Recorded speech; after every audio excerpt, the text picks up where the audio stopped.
And I'd like to just start by saying I've been at the Wall Street Journal for a total of 4 months, so please go easy on me with your questions. I am still getting a hang of the ropes, and I came from a digital-first local publication called DNA Info in New York and Chicago.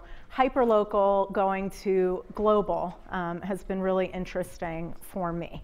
I wanted to start out by showing you a video that we created recently as a framework for our discussion.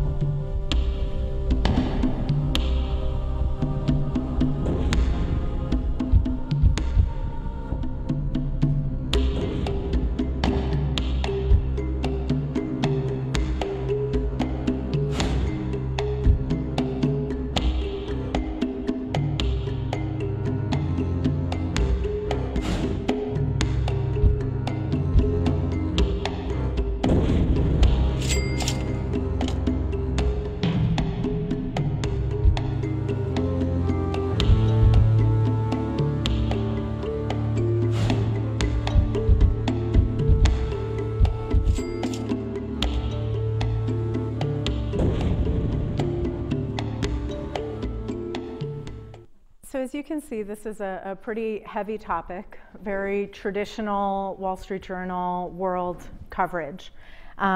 This video came after or in tandem with a more traditional story that we ran by Michael Phillips and Drew Hinshaw, based in Chad and Nigeria.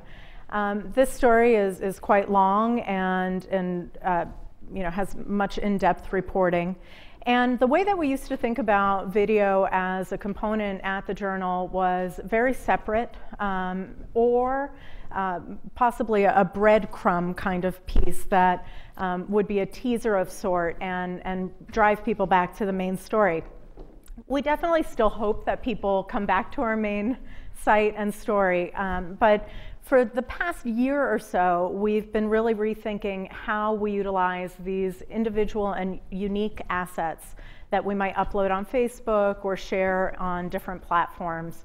And the way I think about it, I love Paris and I love French food, and I always think about the amuse-bouche, which I don't know if anybody's familiar with that, but you might have a multi-course meal, and in the middle of the meal, your waiter will bring you this amazing little piece of food. It's an appetizer, the closest thing to what we would, in the US, eat as appetizers. And that meal can stand on its own. It really is something that you're going to get pleasure out of and great value out of. Hopefully it will spark more hunger and you'll want to eat more of the main course. But you could really walk away with that piece of food and feel satisfied and happy that you had a good experience. So in the past year, we've really been rethinking the way that we complement our traditional reporting. Our reporting really is unique in so many ways. There was a recent CJR story that just came out. The Wall Street Journal still has the largest international reporting division with correspondents in 49 countries. This is something that's becoming increasingly rare. So how do we actually get people to that journalism so that they can get the full experience? The way that I think about the Wall Street Journal and our audience right now is that it's a tale of two audiences. We have an incredibly engaged audience of subscribers who come to our site every day, who come to our homepage with great regularity, which is something that is quite different from many of the digital-first sites where I've worked or where others have worked. And we are constantly thinking about ways to have those readers recirculate when they come to the homepage, take a look at some of the other stories that we've done, or look at video assets, look at an immersive that we've had. I wanted to just have you take a look at some of the comments here. I know that comments at some point have become a little bit out of vogue, but for the Wall Street Journal, our comments are an incredibly, I might not be able to pull this up, are an incredibly rich place where subscribers are having in-depth, intelligent conversations, and we have a staff of approximately 3 people, some part-time, who are constantly moderating and going through the conversation and seeing if there are opportunities for us to expand the coverage. Just the same way that we would look at the conversation going on social media, we do that with our comment section. Our subscribers also share our content, and I find that that kind of sharing has great value for us, because a subscriber sharing something with their friends, that person is likely to also be a subscriber, likely to be somebody who has an affinity to our journalism, and somebody who may become a potential subscriber in the future. The other part of our audience is the more aspirational audience, who is really looking to get really good insight into our journalism. They may not be somebody who would come to WSJ.com right away, but if they interact with us in their stream and they see something that's of high value, they will come back over and over again. One of the things that we do to capitalize on that is embedding stories in, or embedding assets into our stories of social media that's being shared online, and bringing those readers into the stories. So this is a tool that we're using right now called SAM. It's very similar to Storify, which I'm sure many of you use. This is a story we had about the presidential election in Nigeria this weekend, where violence erupted with Boko Haram. We have images of people voting, and these are all user-generated content. We also experiment with all of these different types of ways to reach our subscribers or potential subscribers. The audience team really works with editors on each of the different desks to help them understand and how to incorporate social media in their reporting. I have to say, when this story came out, I had no idea of what on fleek meant, even though I've lived in New York City for 20 years. And I thought it was amazing that our more traditional reporters were digging deep into Twitter, getting to understand what this is, how companies are utilizing that kind of speech, and then creating a traditional story. Some of the other ways that we are trying to innovate around social media is experimenting, right? And sometimes that means that we have really good experiments that yield great results, and then sometimes they don't. We did a $1 billion startup club immersive, which is pretty amazing. It's $73 billion startups globally. And for about 73 minutes, maybe it was 75 minutes, we tweeted out what we were calling a tweet down, letting all of our subscribers see all 73 of these. Mixed results. Some people were very irritated with us. Some people were fascinated. And you know, I will tell you, the one takeaway that I learned from this is that the tweets that we had that had images in them, surprise, surprise, did the best. The tweets that had images that were women did absolutely the best. And I think that's a fascinating takeaway. So you can see here some of the interactions we had around this.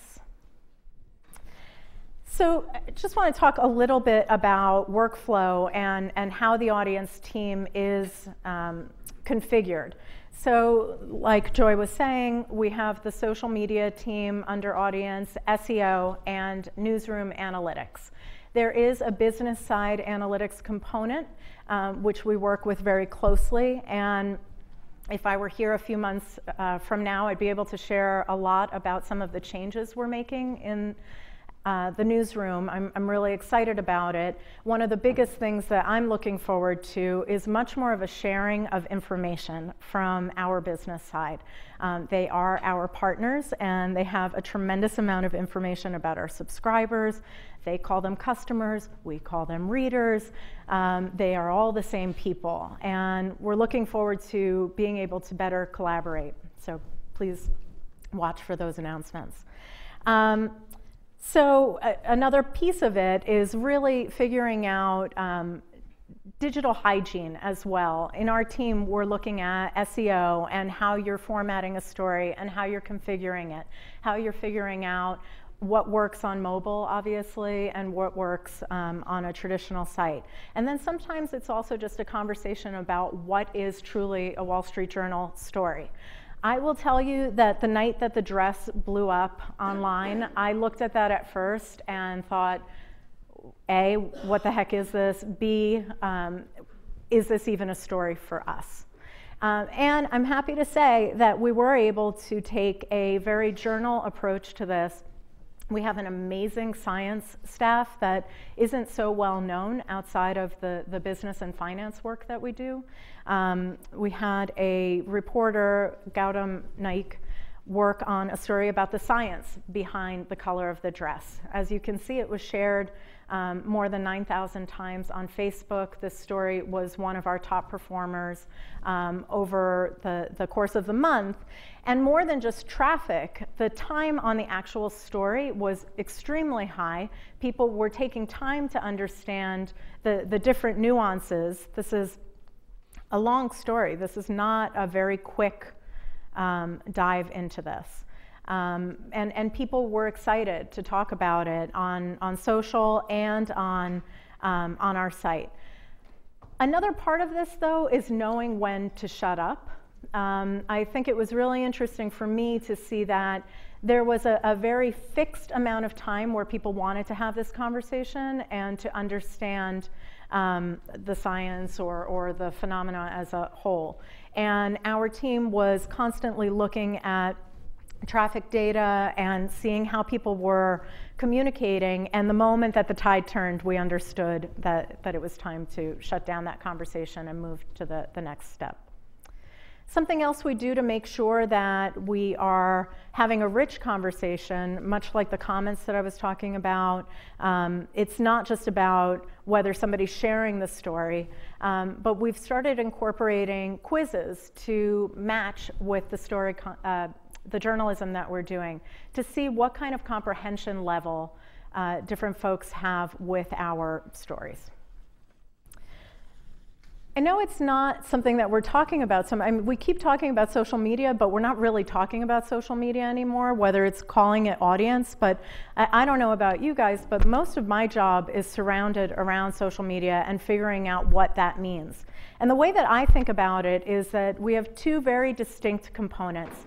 There's the social journalism piece, which is traditional journalism using the tools of social media to really increase our depth and knowledge of a topic, and incorporating audience. And then there's the social innovation part. I like to think of them as together but separate with a little bit of breathing room. And that's something that we're building in the newsroom right now. What I have found in terms of workflow, which is what this section is all about, is that having people on the team who are doing all of these things at once is incredibly difficult. You can't be testing a brand new platform if you're also going to the old platforms and trying to find, trying to source a story, or trying to make sure that you know what's trending, or feeding back to the sections that we all work with in the social media team. So we're working to really create two distinct groups so that we can keep growing, but also make sure that we're all in on those more traditional social media platforms that we're all using. So like I said, you know, the on fleek, the 73 tweets, or the dress, they were all social media experiments that we were putting forth, working with the different section heads. So that would be corporate, or our personal journal, which is more of personal finance, or our lifestyle section, figuring out what works for them and what tone is right, bringing personality to the Wall Street Journal as a voice to bring in a new audience without cheapening the brand, which is something that we're constantly cognizant of. And I think it's pretty amazing the depth of hunger that folks have for deep coverage and well-reported stories. This is a Facebook Q&A that we did with two reporters talking about the national debt. These guys are exactly what I thought the Journal would look like when I got here. I will just say it, and they're fantastic guys. I'm just going to say that. But we had, 1,000 people liked it, almost 200 people shared, and it was really amazing conversation going on here on Facebook, which a lot of people think, oh, well, Facebook, you're only going to talk about, really silly things. But there's a depth of conversation that takes place here that I think is really promising. We spun that off into a very consumer-focused story, asking folks to give us, some feedback on how they're borrowing and what their household debt is like. We used a Google Doc to bring in that information. And then we spun that off into its own story using a lot of that feedback. We've actually, let's see if it's here. So we built a little tool where we can actually bring in that feedback right into the story rather than just always having quotes and not having it be something interesting and interactive. We're also, everybody here is talking about mobile, and I think that's a huge piece for us. I wanted to bring this piece up. We had developers create this tool. It looks very cool on mobile. You would not see anything that's on the sides here, just the center image. And you're able to swipe through and interact with the different journalism. And if you're interested, much like what I was talking about in the beginning, you could see this and go on to the next story, or you could click and go to the larger story.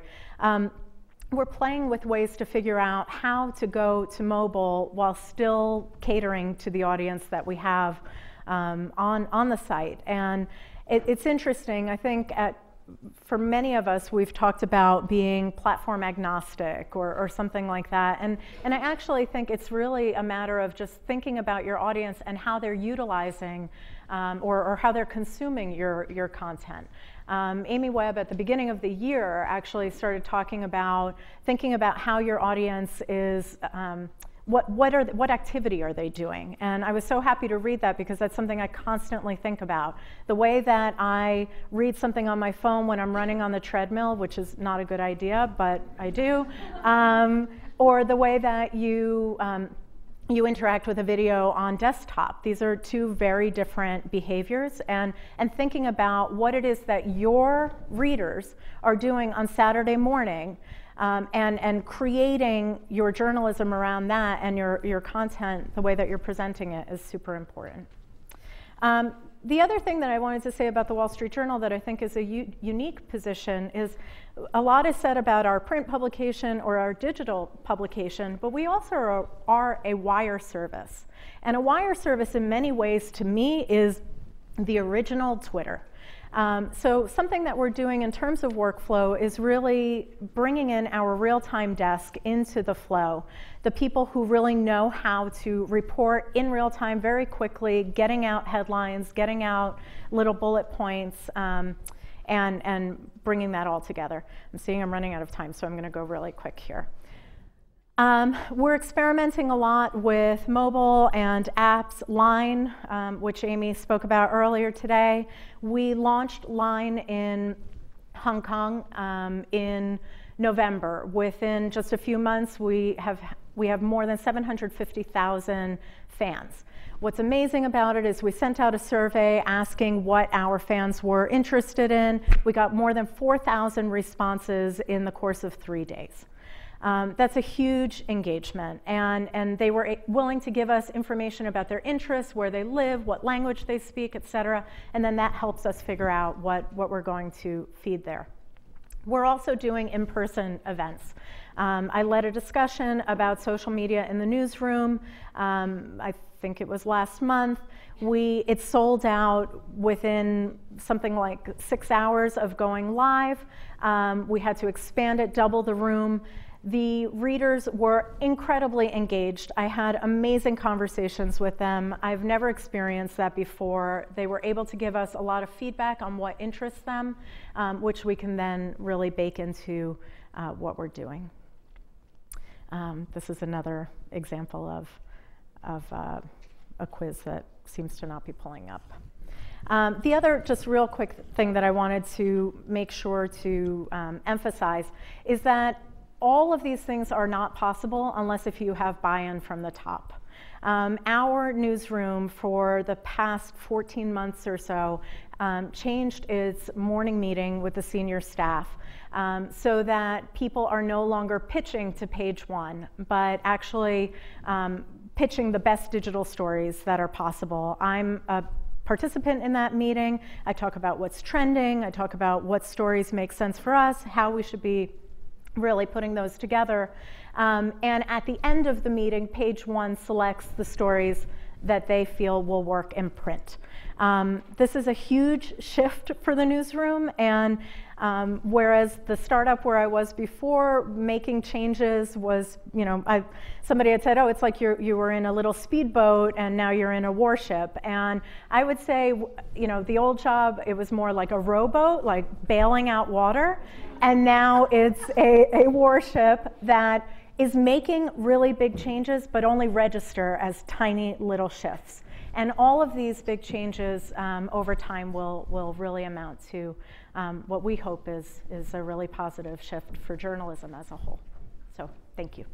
Thank you, Carla. Thanks.